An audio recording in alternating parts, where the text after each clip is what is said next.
hello everyone की खबर आपनालोকৰ বৰ্তমান আপোনালোকৰ ভাল আৰু মোৰ অন্য এটা ব্লগ ভিডিঅ'লৈ আপোনালোকক স্বাগতম জনালো আৰু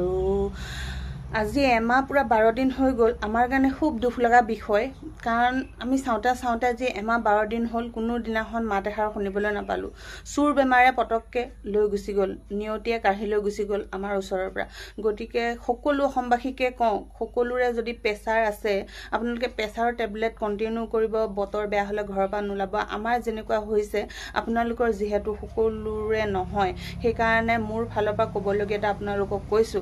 আৰু কি কৰিম আজিৰ দিনটো আমাৰ কাৰণে একেবাৰে বেয়া দিন আৰু চাওঁতে আজি দুৱাদুৰিত কৰিবলৈ লৈছো কাৰণ এনেকে চাওঁতে এদিন দুদিন কৰি আমি এমাহ পুৰা 12 দিন কমপ্লিট কৰি পেলালো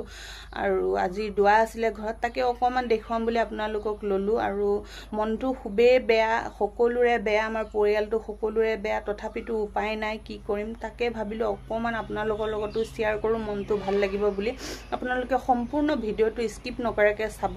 মোৰ ইমানে ক'ব লগা আছিলে আৰু ফাইনালি আমি ঘৰৰ পৰা ওলাই দিলো যেহেতু ঘৰৰ পৰা ওলাই দিলো মানে আপোনালোকৰ বুজিবলৈ অসুবিধা হ'ব যে মোৰ হাজবেণ্ডৰ ঘৰৰ পৰা মই মাহীহঁতৰ ঘৰলৈ ওলাই দিছো আৰু জখলাবন্ধা যাবলৈ ওলাই জখলাবন্ধা যেহেতু যাবলৈ ওলাও আৰু বুঢ়া পাহাৰ পোৱাৰ লগে টাৰ্নিং লওঁতে পুৰা ইয়াত অভাৰটেক কৰিবলৈ দিগদাৰ হৈ যায় কাৰণ ইমানেই যাম আৰু এনেকৈ কৰি মই বেটা আৰু মোৰ হাজবেণ্ড মিলি আৰু ঘৰ পাওঁ হৈছো যেহেতু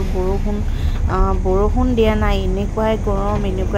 গৰমত মানুহ থাকিব পৰা নাই আৰু যি নহওক আপোনালোকক তাৰে মাজত অকণ দেখুৱাবলৈ লৈছো কাৰণ আমি 10-40 দিনটো কেনেকৈ পাৰ কৰিম তাকে অকমান মনটোতো একেবাৰে বেয়া আৰু বেয়াৰ মাজতো অকমান মনটো ভাল লগাব লাগিব যেহেতু পৰিয়ালৰ মানুহ আছে তেনেকৈ অকণ দিছো আপোনালোকক দেখুৱাই দিবলৈ লৈছো আপোনালোকে ভিডিঅ'টো সম্পূৰ্ণ স্কিপ নকৰাকে চাব তেতিয়া বুজি পাব আৰু ইমানেই আছিলে মোৰ এইখিনি দেখুৱাম আপোনালোকে ভিডিঅ'টো চাব দেই